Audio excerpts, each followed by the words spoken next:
दोस्तों नमस्कार, मैं धनवंत सिंह राठौर, राष्ट्रीय अध्यक्ष क्षत्रिय सेवा महासंघ।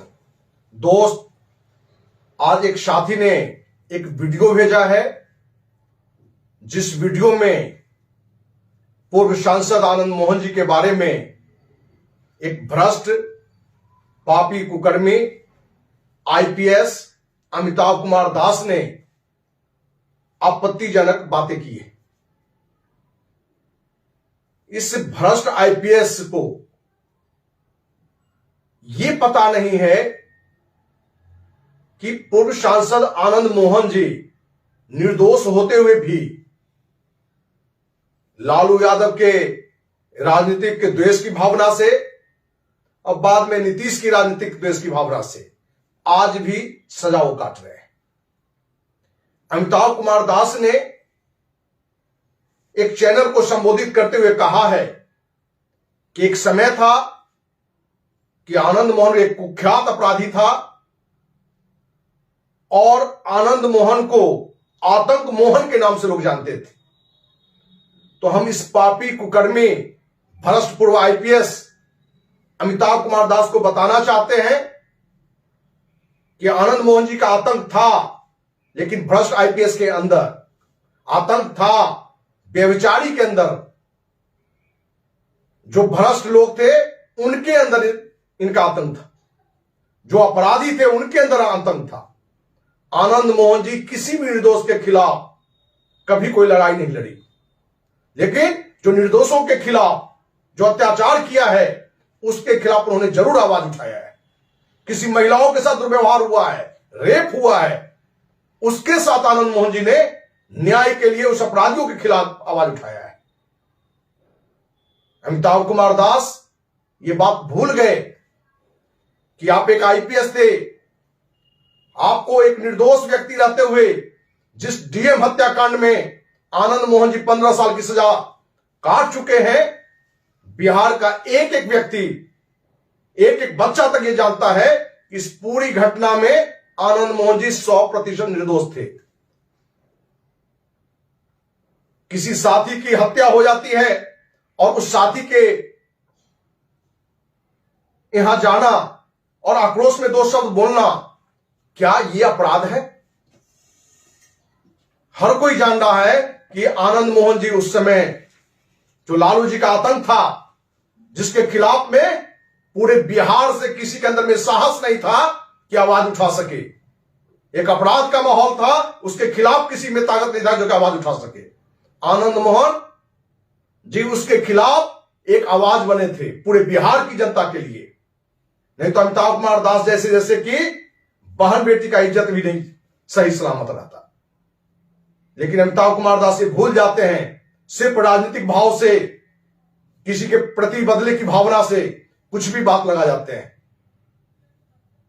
हम इस फेसबुक लाइव के माध्यम से पूर्व आईपीएस अमिताभ कुमार दास को यह चेतावनी देते हैं कि आपने जो भी आपत्तिजनक बात की है उसके लिए माफी मांगे, नहीं तो राजपूत समाज इसके लिए आपको माफ नहीं करेगा।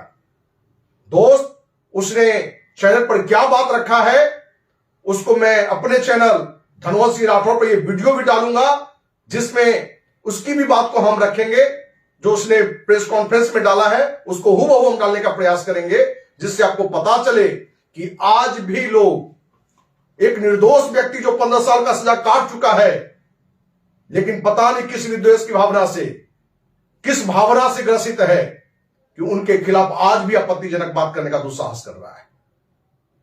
कहीं ना कहीं आज राजपूत समाज में यूनिटी नहीं है। यही कारण है कि इस तरह के पापी कुकर्मी भ्रष्ट पूर्व आईपीएस इस तरह का आपत्तिजनक बात करने का दुस्साहस करता है।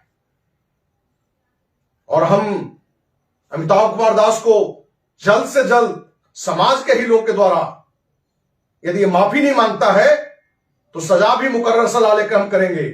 और इस पापी को जरूर इस बात की सजा मिलेगी कि एक निर्दोष व्यक्ति के बारे में, जो किसी राजनीतिक खेल के कारण, लालू और नीतीश जी के कारण आज भी जेल में है, उस व्यक्ति के बारे में जहां उसका पूरा परिवार, पूरा समाज जो पीड़ित हो, उनके बारे में इस तरह का अपराधजनक बात किया हो।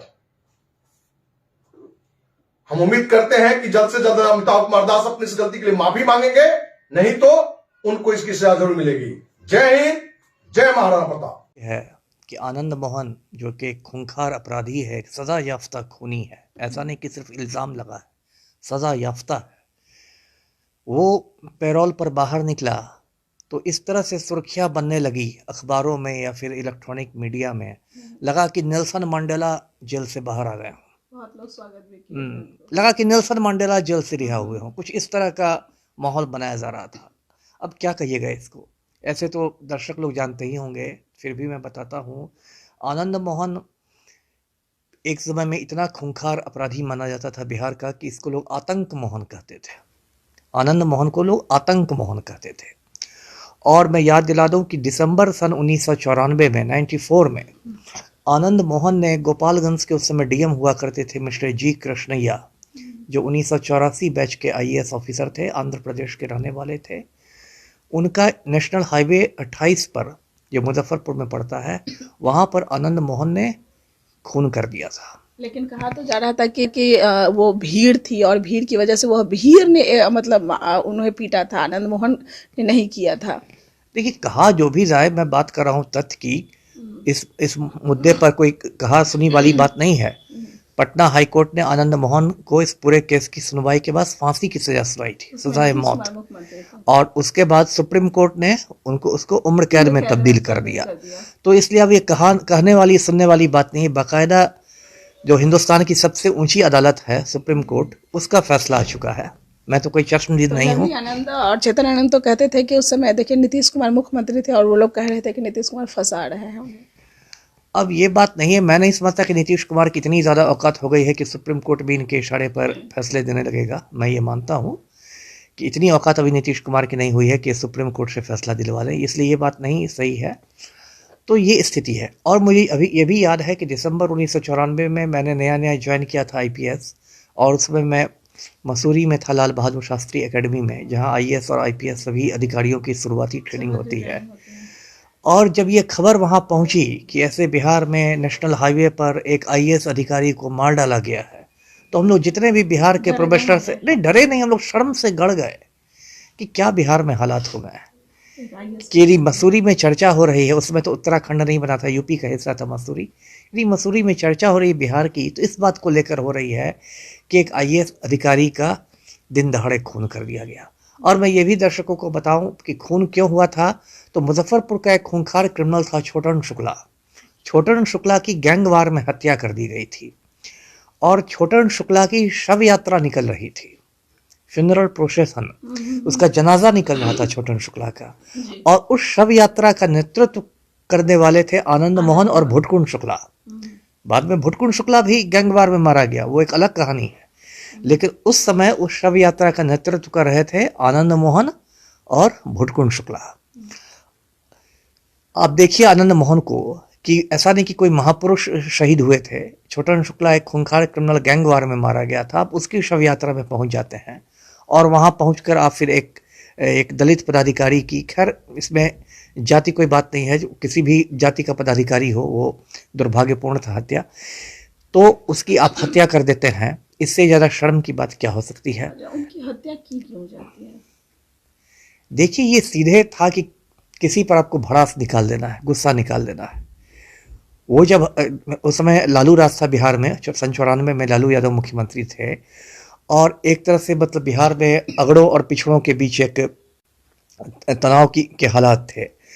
तो ये छोटन शुक्ला की जो हत्या हुई थी, उसे माना जा रहा था कि जो पिछड़ी जातियों से जुड़े गैंग हैं उन लोगों ने हत्या की है ना। कुछ लोग बिहारी प्रसाद का नाम ले रहे थे, कुछ किसी का नाम, तो ये बात थी। तो एक तरह से सरकार के खिलाफ, प्रशासन के खिलाफ आक्रोश था उस भीड़ में, उस शव यात्रा में।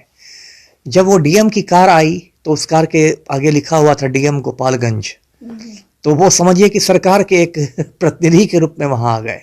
और वो जो उग्र भीड़ थी, उस भीड़ में कोई शरीफ आदमी तो था नहीं, सारे लुच्चे लफंगे ही थे, क्योंकि छोटन शुक्ला की शव यात्रा में कोई शरीफ आदमी तो आएगा नहीं। जितनी भीड़ थी लुच्चे लफंगों की ही थी, लंपटों की ही थी, गुंडों की थी।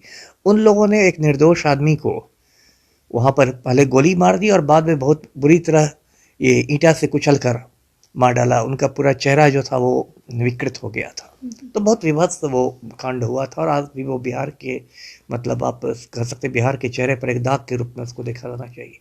और वो आनंद मोहन अभी पैरोल पर छूटा था। खैर पैरोल पर छूटना एक कानूनी प्रक्रिया है, उसकी बेटी की सगाई थी, उसमें कोई छूटा, वो एक कानूनी प्रक्रिया, उस पर मेरा नहीं कहना है।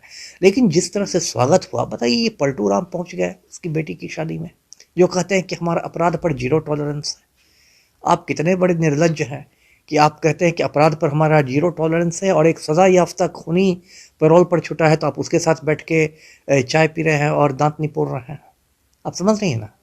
और ऐसा इसलिए हो रहा है क्योंकि बिहार में जो जातीय राजनीति है वो हावी है। यहाँ की जो राजनीति है बहुत सड़ गई है और जाति के इर्द गिर्द घूमती है। तो कुछ लोगों को ऐसा लगता है कि हम आनंद मोहन के साथ हो जाएंगे तो राजपूत वोट बैंक में हमारी संध हमारी हो जाएगी, है ना। वो भी जब आए तब ये गोपालगंज और ये मोकामा का उस समय वोटिंग का कुछ ये चल रहा जी, मान लीजिए वोटिंग उस समय, मान लीजिए वोटिंग समाप्ति हो गई हो तो ये लोग तो भविष्य में ना दिखते हैं, पहले आए थे। है ना। उसके बाद भी तो अब कुढ़नी में उपचुनाव होने वाला है, या फिर 2024 का लोकसभा चुनाव है। यहाँ तो लगभग हर साल कोई ना कोई चुनाव होते हैं, कोई विधानसभा। लग रहा है कि फिर वो अब छूट जाएंगे। अब छूटेंगे वो तो कोई नीतीश कुमार के हाथ की बात नहीं है कि वो तो न्यायिक हिरासत में है, सुप्रीम कोर्ट के, वो तो कोर्ट के आदेश से है। पैरोल पर आप प्रशासनिक आधार पर छूट सकते हैं, लेकिन ऐसे जेल से रिहा होना तो एक न्यायिक प्रक्रिया है। लेकिन नीतीश कुमार ने आनंद मोहन के साथ बैठकर ये संदेश दिया कि भाई अब हम लोग के बीच जो खाई थी, जो दूरियां थी वो पट रही हैं, और कहीं ना कहीं एक इच्छा है पलटू राम में कि आनंद मोहन के माध्यम से राजपूत वोट बैंक में सेंधमारी की जाए। जी, लवली आनंद और जैसा कि मैं पहले भी कही कि चेतन आनंद, वो लोग आरोप लगा रहे थे कि जेल में फोन रखने का इनके पास था भी नहीं, लेकिन आने की कोशिश कर रहे हैं जेल में ये करवाने के लिए। अब ये देखिए, अगर सच में उन्होंने ऐसे आरोप लगाए थे और अब सब साथ में तो फिर उस आदमी को जिस पर आपने इल्ज़ाम लगाया था कि वो मोबाइल रखवा कर आनंद मोहन को फंसाता है, तो फिर आपने उसको अपनी बेटी की सगाई में इनवाइट क्यों किया, उसको आमंत्रण क्यों दिया? ये तो सही नहीं है। ये तो आपका भी दिखाता है कि आप भी, अगर वो पलटू राम है तो आप भी कहीं ना कहीं पलटी मार रहे हैं। ये तो विशुद्ध अवसरवादिता है, मौका परस्ती है। तो आप कह सकते हैं कि राजनीति में कुछ भी हो सकता है। वही हो रहा है भारतीय राजनीति में। अब तो यहाँ शर्म और हया के लिए कोई स्थान नहीं है। आज के दुश्मन हैं, कल यदि किसी बात पर एक हो गए, फिर सरकार बना ली, फिर टूट गए, फिर एक दूसरे को गालियां देने लगा, इन्होंने मजाक बना लिया। चलिए सर, अब मेरा एक सवाल है आपसे कि जिस तरह से इन लोगों को आम जनता जब देखती है, कोई आरजेडी के पक्ष में रहते हैं, कोई जदयू के पक्ष में रहते हैं, कोई बीजेपी के पक्ष में रहते हैं, तो आप देखिएगा एक ग्रुप में जब बैठते हैं लोग, तो एक दूसरे पर जब निकलती है, वो उसके पार्टी का पक्ष लेता है, वो उठ के उसके पार्टी का पक्ष लेता है और लड़ने झगड़ने भी लगते हैं। लेकिन उन्हें ये नहीं दिखता है कि ऊपर में जो बैठा हुआ है वो किसी पार्टी का नहीं है, चाहे आरजेडी हो या जदयू हो। जब मन हुआ हाथ मिला लिए, जब मन ये हुआ हाथ मिला लिए। लेकिन आम लोग पार्टी पटोल करके खुद में लड़ाई झगड़ा जरूर वो करते हैं। अब ये तो कार्यकर्ताओं की मूर्खता है ना। सिर्फ कार्यकर्ता नहीं, जो जनता है, जो वोट देते हैं, उन लोगों की भी बात कर रहे हैं। हाँ, तो इसमें मैं ये भी कहूँगा कि उस पब्लिक की मूर्खता है कि जिसके नाम पर आप सर कटाने को तैयार हैं वो तो कल आपस में गले मिल लेंगे। जिसके नाम पर आप अपना गला कटवा रहे हैं वो तो गले मिलने जा रहे हैं, आप उसके नाम पर क्यों झगड़ा कर रहे हैं? ये तो देखिए कि वो खुद कितना अवसरवादी है। यही जो पलटू राम है, नीतीश कुमार, ये कहते थे कि मिट्टी में मिल जाऊंगा लेकिन भाजपा के साथ नहीं जाऊंगा, और फिर जाके भाजपा की गोद में बैठ गए।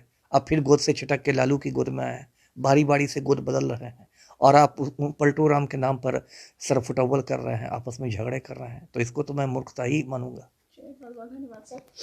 तो अमिताभ सर जी हमारे साथ जुड़े हुए थे, और जैसा कि मैंने आपको पहले भी कहा कि आनंद मोहन जो कि पैरोल पे छूट के आए हैं, और अब कयास लगाया जा रहा है ऐसा कि महागठबंधन में अब जदयू और आरजेडी के आ जाने की वजह से जो नीतीश कुमार मुख्यमंत्री हैं और तेजस्वी उप मुख्यमंत्री हैं, अब इनकी वजह से हो सके वो बाहर भी जेल से आए, जैसा कि जनता कयास लगा रही है। चलिए, जैसा कि सर ने कहा कि यह एक कानूनी प्रक्रिया है, इसमें नीतीश कुमार कुछ भी नहीं कर सकते हैं।